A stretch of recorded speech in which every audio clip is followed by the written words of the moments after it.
Red flags. They're just mental illness. Really, if you really think about it, aren't they? Right? The question is did you notice them and ignore them? Or were red flags not noticeable enough? Maybe they were just serious at the time. What do you guys think? Tell me if you can. Tell us down below. So, red flags are things like crossing boundaries, right? Showing signs that they lack empathy or compassion for others or remorse. Don't even apologize. Or it's empty apologies and they just do it again. Maybe they're talking shit about other people, talking bad about people. Maybe they're violins. Maybe they're gaslighting, manipulating, triangulating, ghosting you, things like this, right? All signs of instability, chaos, right? Why we miss red flags? Red flags are emotional warnings. Warning, warning, warning. And it's supposed to be here, emotional, our body's supposed to give us signs. They feel dangerous, don't they? Or alarming, maybe discomforting, uncomfortable, off-putting, gross. Yeah? We feel them. So why did we not feel them, or why did we ignore those feelings? Why did we dismiss red flags? We were conditioned. Toxic behavior was somewhat familiar, possibly. It doesn't mean that our family, our parents had to do the same things that that person did to us. Maybe it's yelling, fighting, hitting, demoralizing, these kinds of things. Emotional neglect. I promise you, if you had relationships in your adulthood with borderlines, narcissists, sociopaths, psychopaths, people that abused you, people that maybe just totally neglected you and never reciprocated, you were neglected in childhood. I promise you. If you don't believe me, don't argue with me. Let me show you. I'll show you, personally, you. It's easy. It's just harder for you to see it. It's harder for us to identify it. It's real easy. It can be for someone else to point it out if they know what to look for. So, boundaries. Yeah? Talk about boundaries. We didn't have the best boundaries. We had poor boundaries. We need better boundaries. We're working on better boundaries. Yeah, we're learning what boundaries are and we're getting better at it. It's kind of difficult now. It's hard to say no to people, but it's a little uncomfortable. It's even a little scary. What does that tell us? We have bad boundaries. And boundaries are a measure of our self-worth. Poor boundaries, low self-worth. Period. There is no other way to define that. Self-respect. Self-respect lowers when, number one reason, lowers when we stay in a neglectful relationship, especially abusive. Especially when they're dating someone else. Our own mental illness. Here we are.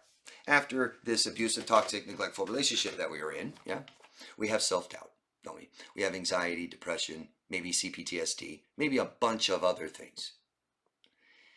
And this is caused by stress.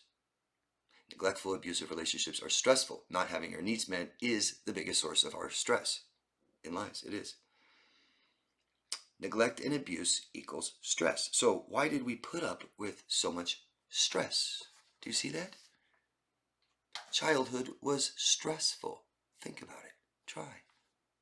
Neglect and abuse lowers our self-worth and respect. We're primed for others to use, abuse, and neglect us. That's what we were taught. Our parents primed us for it. They didn't just fail to teach us to protect ourselves. No, they said, don't protect yourself. Don't have boundaries with me. No. And then there you go on not having it with anyone else. You weren't allowed to have boundaries with your parents, were you? Tell me. I wasn't. None of my clients were. I don't like that. Tough. That doesn't feel good. Oh well. Get over it. Pretty much don't even say anything, really.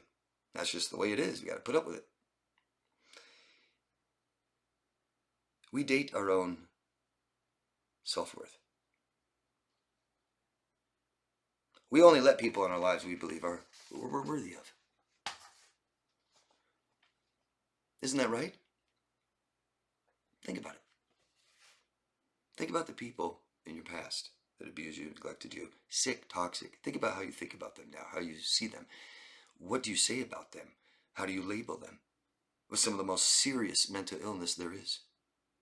Borderline personality disorder, narcissistic, these are some of the most serious mental illness there is. Out of the hundreds of disorders, these are the worst. Worst. No thanks, I wouldn't want it. Huh? Good luck curing it. Good luck even looking at yourself if you have it. Maybe we had friends that used us. Maybe we had, I think it's just obvious to say we had people in our lives, we did more for them than they ever did for us. We do more for them first. We're here to make people happy. No, we're not. This is conditioned in us to survive this way. And we're not. We're dying. The number one killer is stress, disease. Number one killer is disease. Number one cause of disease is stress. Number one stress is emotional neglect, abuse. These people in your life were actually trying to kill you. Maybe they didn't know it, but they were doing it. They were killing you. That's why you felt like you were dying. Maybe even now, today, I'm dying. I felt like that. I went to doctors and said, I'm dying. Tell me how. Tell me why. They're like, you're healthy. I'm like, no, I'm not. Healthy. Far from it. But now, who are we now? We can see ourselves better, can't we? We were forced to. We are being forced to heal our own inner pain. That pain was there before them. This touched it. I promise you. I've never come across anyone, and I'm talking hundreds, who have experienced this stuff, and you know what I'm talking about, that doesn't have inner pain from childhood. They just weren't aware of it. It was normal. It comes out in different ways. Maybe self-care, maybe the people that we let in our lives. But we are growing, guys, right now. You allowed it because you weren't emotionally healthy. Admit it. Because you can admit it now that you're healthier. You're not looking for a savior. You're the damn standard now. And red flags, you don't just see them now. You walk away from people that show you them. Don't you? You're growing, you're healing. This is good. We needed this experience, guys. We needed something to hold a mirror up to us and say, look, life's unmanageable. This isn't working. There's much more to life than helping and saving toxic people. What do you guys think about this? Red flags are just mental illness. Whether it's the sociopath who just doesn't care and just does all these bad things, right? You could say it's just, they're crossing my boundaries. They don't meet my standards. That's all, David. They just don't really value integrity and honesty and respect. Yeah, that person's toxic. It's not that we're just all different. Sure, we're all social animals. We conform. And we conform first with values, morals. Let me know what you guys think, please. I'm really interested in to hear your guys' feedback on this. Let me know. Thanks. Love yourself first, guys. Appreciate it. Thumbs up, subscribe.